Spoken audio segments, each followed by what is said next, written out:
Tem gente que queria saber onde Jesus pisou. Pastor, será que ele pisou aqui? Porque ele acreditava que se pisar onde Jesus pisou, a vida muda. Nós somos muito místicos. Seja muito bem-vindo e muito bem-vinda ao canal Vida de Fé. Eu quero só te fazer um pedido rapidinho, então não saia do vídeo.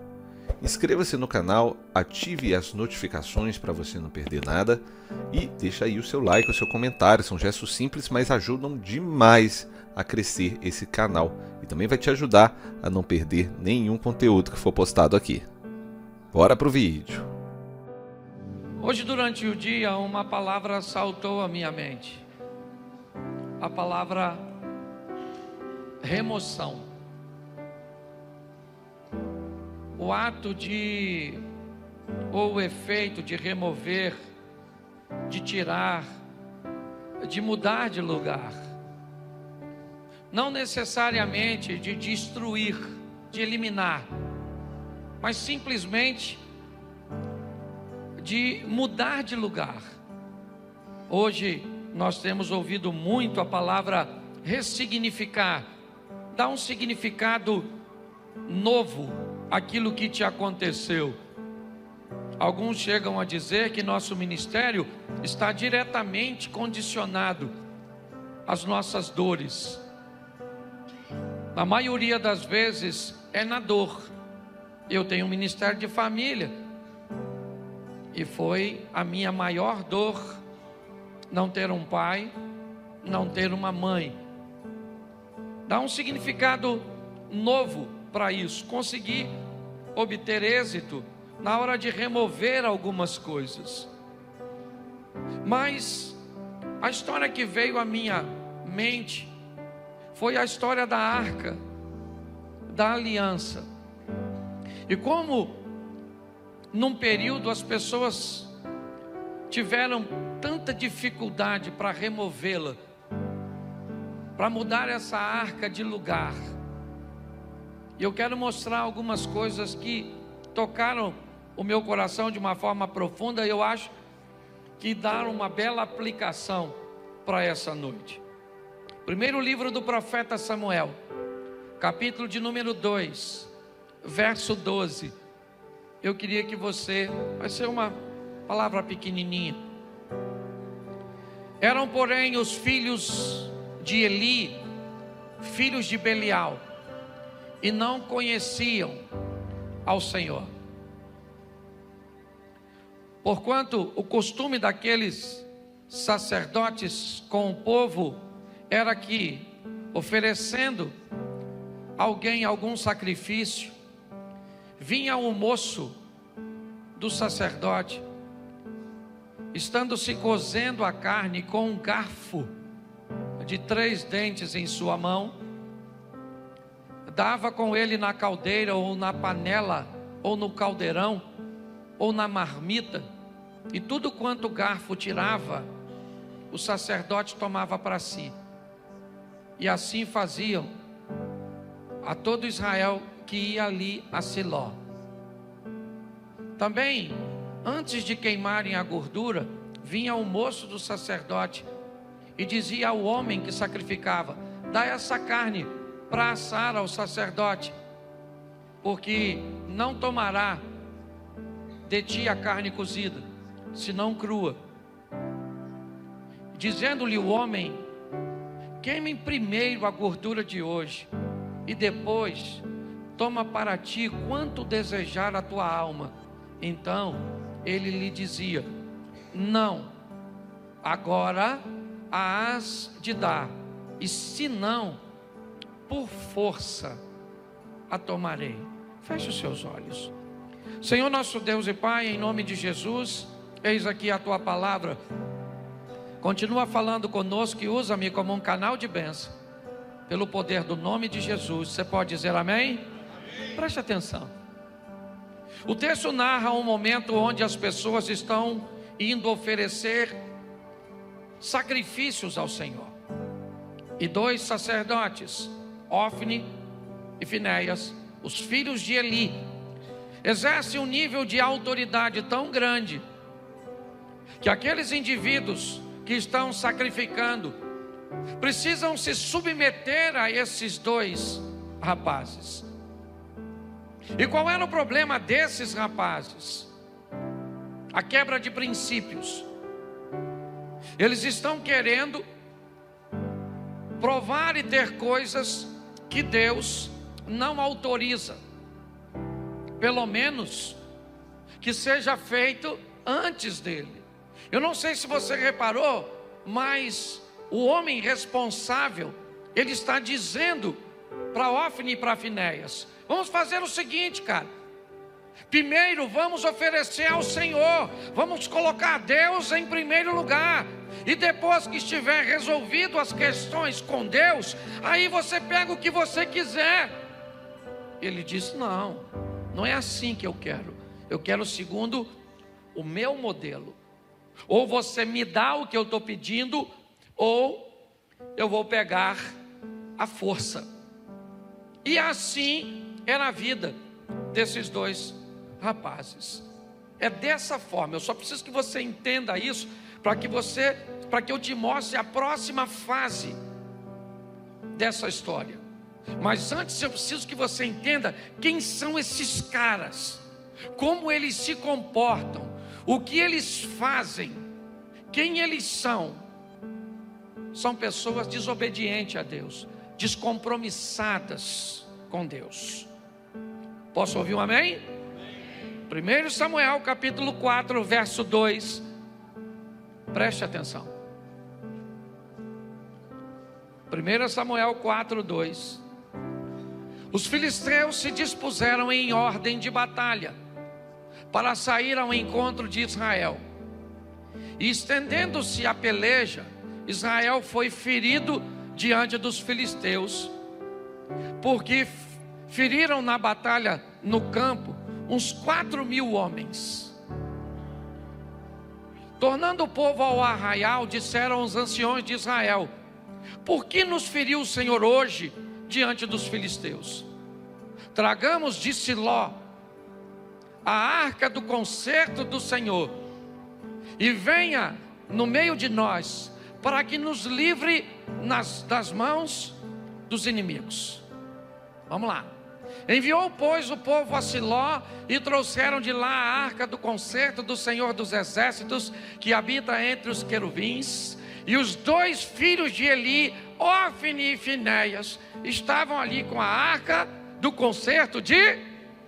Presta atenção. E sucedeu que, vindo a arca do concerto do Senhor ao arraial, junto de Israel, todo o Israel jubilou com grande júbilo, até que a terra, verso seguinte: os filisteus, ouvindo a voz de júbilo, disseram: que voz de tão grande júbilo é esta no arraial dos hebreus? Então souberam que a arca do Senhor era vinda ao... Presta atenção em mim aqui agora, vai ser rapidinho. Eu acho isso maior barato, porque presta atenção. A turma está lá na peleja lutando, quando de repente eles não conseguem êxito. Os filisteus estão prevalecendo, o povo de Deus está perdendo. E aí então eles têm uma ideia: por que será que Deus está permitindo a nossa perda? Vamos fazer o seguinte: vamos a Siló e vamos trazer lá de Siló a arca da aliança, que simbolizava a presença de Deus.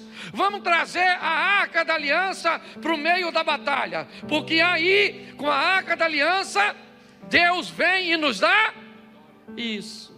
Isso é um barato. Pastor, o que isso representa?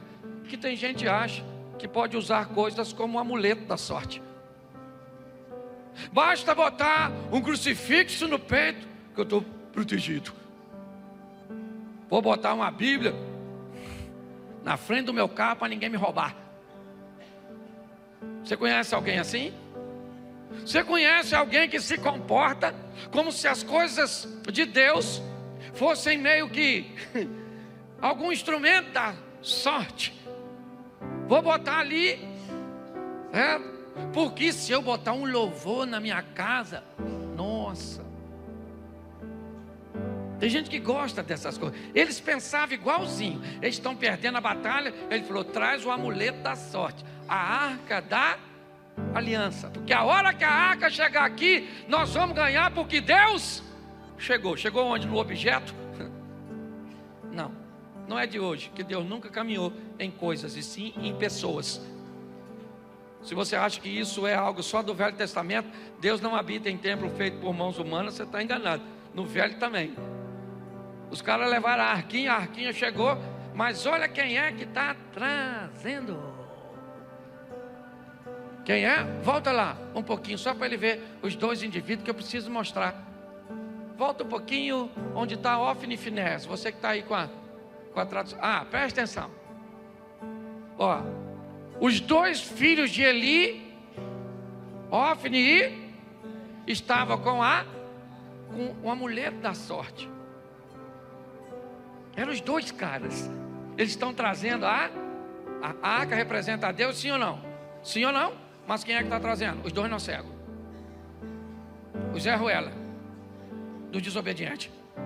Mas Deus não está ali, está na arca. Tanto está na arca, que quando o júbilo se estendeu, quando o povo viu, se alegrou com a presença da arca, a Bíblia diz que a terra estremeu, e o povo falou: ganhamos. Só que deu ruim, irmão. O negócio não deu para ganhar, não. Bota aí. Vai para o verso seguinte. Pelo que os filisteus, olha que maneiro, quando a arca chegou, os filisteus se atemoriram, porque diziam: Deus veio e diziam mais. O que os filisteus, presta atenção, filisteu, vamos tratar aqui os incrédulos, aquela turma que vivia na idolatria. O que os filisteus disseram? Ai de que tal? Eles nunca tinham visto aquilo, a terra estremecendo, era um negócio amedrontador. Mas olha o que os filisteus disseram: ai de nós, quem nos livrará da mão desses grandiosos deuses? Esses são os deuses que feriram os egípcios com todas as pragas junto ao...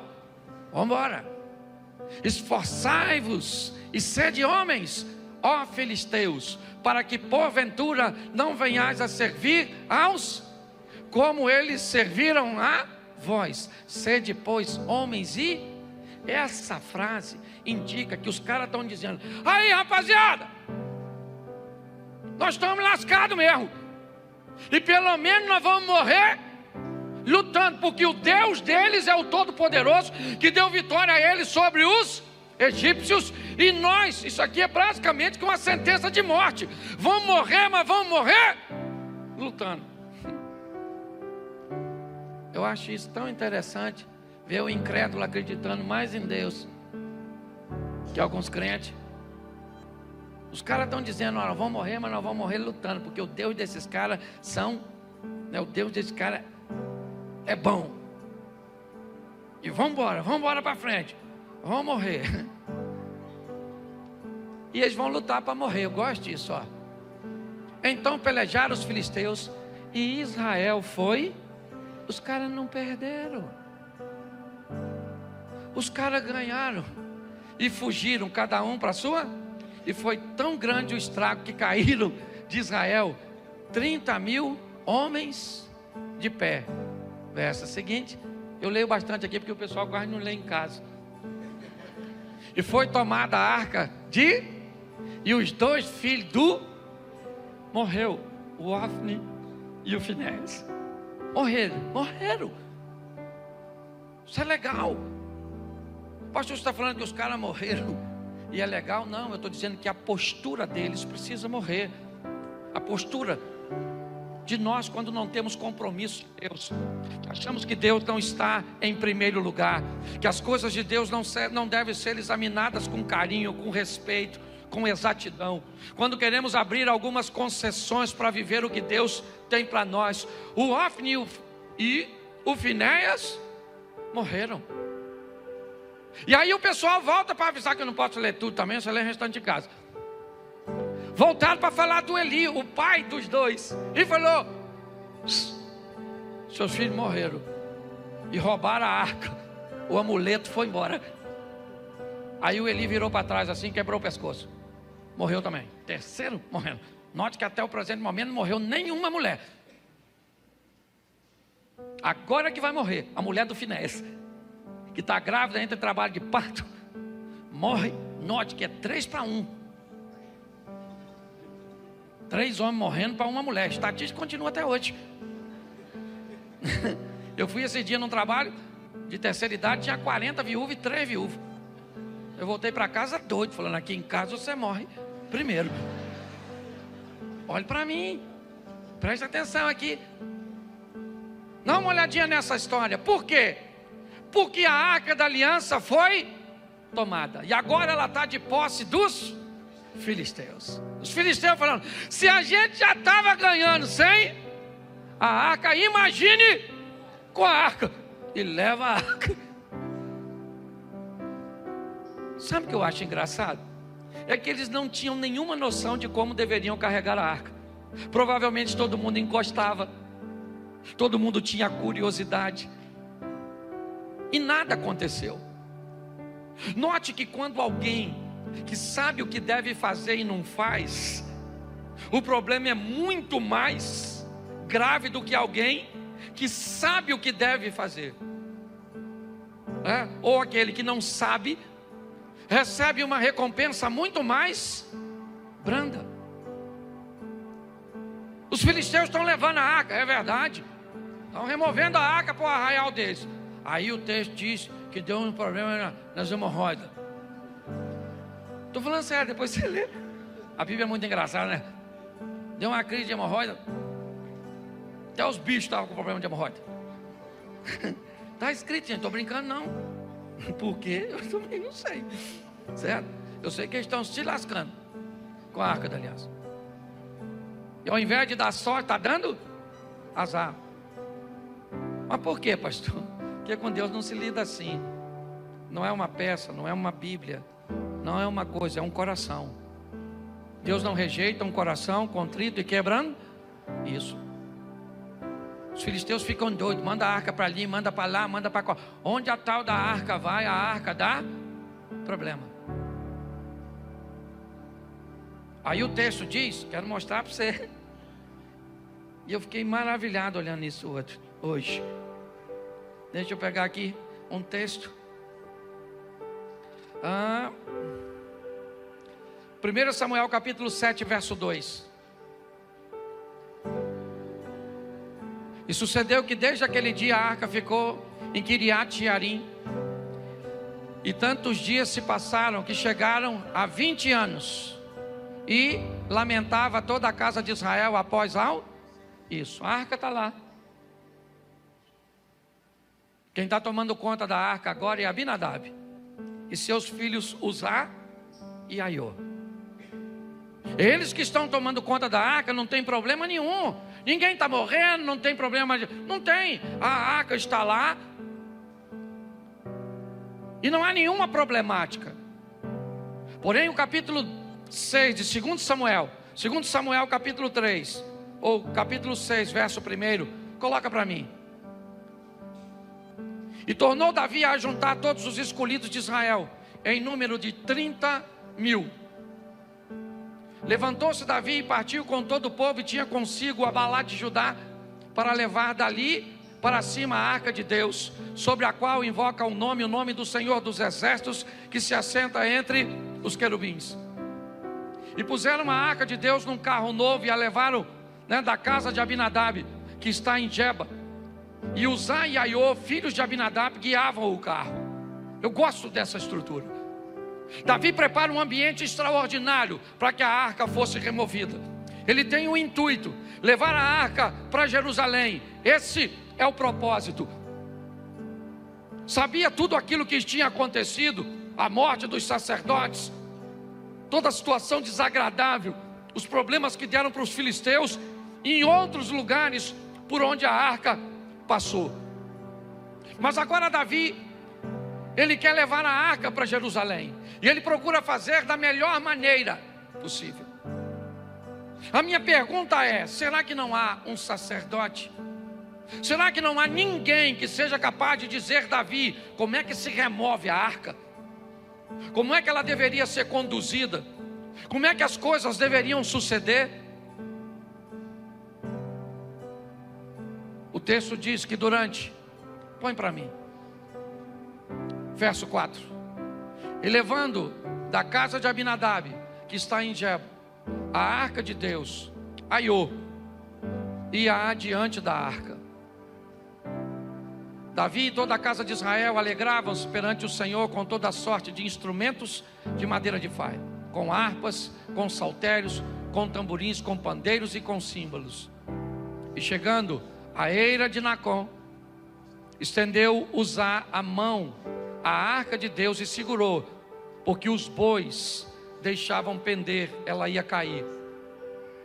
Então a ira do Senhor se acendeu contra Uzá, e Deus o feriu ali por esta imprudência, e morreu junto à arca de Deus. Eu não vi nenhum filisteu morrer porque mexeu na arca. Mas quando aquele que deveria saber como manuseava fez aquilo que não deveria fazer, ele morre. A alegria da festa dá lugar à tristeza, e as pessoas começam a ficar preocupadas. O próprio Davi continua, que eu já vou terminar. Coloca o texto seguinte: Davi se contristou porque o Senhor abriu uma rotura em Uzá. Chamou aquele lugar de Pérez Uzá até o dia de hoje. Temeu Davi ao Senhor naquele dia e disse: como virá a minha arca do Senhor? Ele sabe que a arca já deu problema para quem? Para Ofni, para Finéias e para Eli. Já deu problema para filisteus e outros mais. Esteve na casa de Abinadab durante 20 anos e não fez nenhuma diferença. Davi agora quer levar a arca, a presença de Deus. É isso que nós precisamos entender. O que é que eu estou querendo? Eu estou querendo trazer quem para a minha vida? Você viu na palavra da oferta?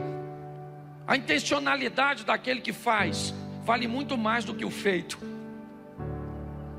É por isso que Jesus olha para uma oferta pequena e diz que ela é grande, por causa da intenção. Quando Davi olha para isso, é lógico que ele fica com medo. Uzá acaba de morrer, ele disse: tem uma coisa que eu não quero fazer, é mexer com essa arca. Esse negócio anda matando todo mundo, eu estou com medo disso. Mas o mais interessante para mim é o verso seguinte: então não quis Davi retirar a arca do Senhor, e não quis Davi retirar para si a arca do Senhor para a cidade de Davi, mas Davi a fez levar à casa de Obed-edom, o geteu. Verso seguinte: e a arca do Senhor ficou em casa de Obed-edom, o geteu, quanto tempo? E abençoou o Senhor e toda a sua. Aí, meu irmão, eu fui caçar quem é esse cara, porque não faz sentido. Uma arca que mata sacerdote, dá problema para filisteu, mata o outro que está querendo até de certa forma proteger, ajudar. Porque me parece que com Deus fim não justifica o meio. Sabe quem é Obed-edom? Ninguém. Eu procurei o cara, depois se você soubesse me avisa. Ele é um geteu, não fala nada dele. Ele não é profeta, ele não é sacerdote, ele não é ninguém. Ele não é ninguém famoso, ele não é ninguém relevante, ele não é ninguém poderoso, ele não é ninguém que tem um pedigree, alguma coisa que justifique que a casa desse cara prospere. Porque está todo mundo olhando para a casa dele, esperando que aconteça o quê?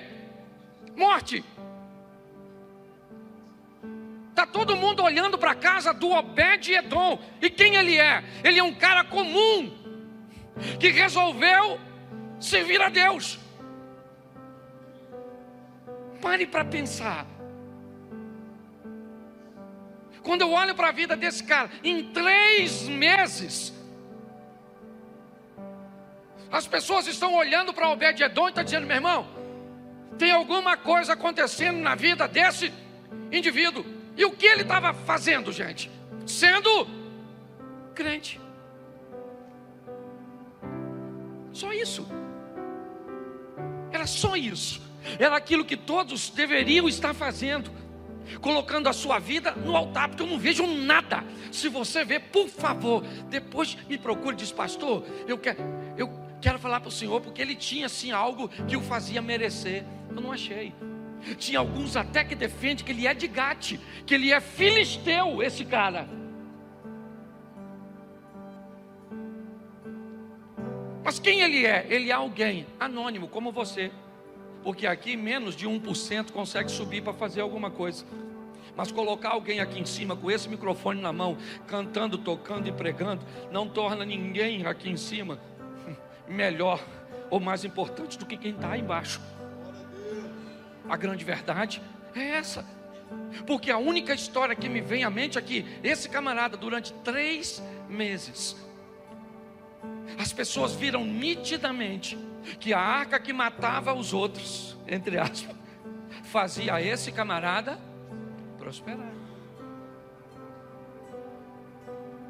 Verso seguinte: então avisaram a Davi dizendo: abençoou a casa de Obed e tudo quanto por amor. Por amor? O cara foi abençoado porque amava o que sacerdote não amava, porque cuidava daquilo que outros deveriam ter o mesmo zelo e não tinha. Às vezes nós focamos nos grandes heróis e não tem problema nenhum, mas o que a Bíblia está me mostrando é um mero desconhecido, Obed-Edom. É alguém que a arca vai para a casa dele, provavelmente para Davi, se é que ele era um estrangeiro, pensando: se ele morrer, não tem nada de é mais. Mas a arca não foi para a casa dele por acaso. Foi porque era alguém que amava a Deus e não a arca. Porque a arca não estava dando vitória para Filisteu, nem para Israel. O que a Bíblia, me parece, está dizendo a mim e a você é que agora esse cara que tinha tudo para estar morto, porque os outros estiveram e eram sacerdotes, eles morreram, e ele está todo mundo de olho nele, esperando para ver o que vai acontecer, porque está todo mundo de olho na nossa vida. Nós estamos envoltos numa grande nuvem de testemunho, todo mundo de olho em nós, torcendo para o nosso ministério despencar, para as coisas acontecerem contrário. Está todo mundo olhando, e todo mundo que olha para ele começa a dizer o seguinte: Deus está abençoando a casa desse cara e tudo que ele tem, e isso tem um motivo: esse cara ama a Deus. Esse camarada tem o seu coração, e olha para a questão: foi, pois, Davi e trouxe a arca de Deus para cima da casa de Obed-Edom, a cidade de Davi, com verso seguinte: e sucedeu que quando os que levaram a arca do Senhor tinham dado 6 passos, sacrificava ele os bois e carneiros. Preste atenção, da primeira vez, quem é que carregava a arca? Os bois. Agora, o que acontecia com os bois? Eram sacrificados enquanto a arca era conduzida, carregada por homens. Muitas vezes nós vemos essa história bem próxima de nós. Somos muito místicos. Eu fui para Israel, eu vi gente querendo trazer a água do Jordão. Tem gente que queria saber onde Jesus pisou. Pastor, será que ele pisou aqui? Porque ele acreditava que se pisar onde Jesus pisou, a vida muda. Nós somos muito místicos. Um cara simples, como Obed-Edom, talvez descartável na visão de alguns, foi aquele que mostrou para todos o que faz o mover de Deus. O que eles queriam contra os filisteus, Obed-Edom viveu. O que eles queriam era a aprovação de Deus, mas eles ofereciam sacrifício. Eu não vi Obed-Edom oferecer nenhum. A única coisa que eu vi ele fazer foi amar a Deus. O que Deus encontrou nele, no coração desse cara, o amor. Pare de achar que você não tem importância. Pare de achar que você não é expressivo. Você quer viver com Deus coisas extraordinárias? O ame.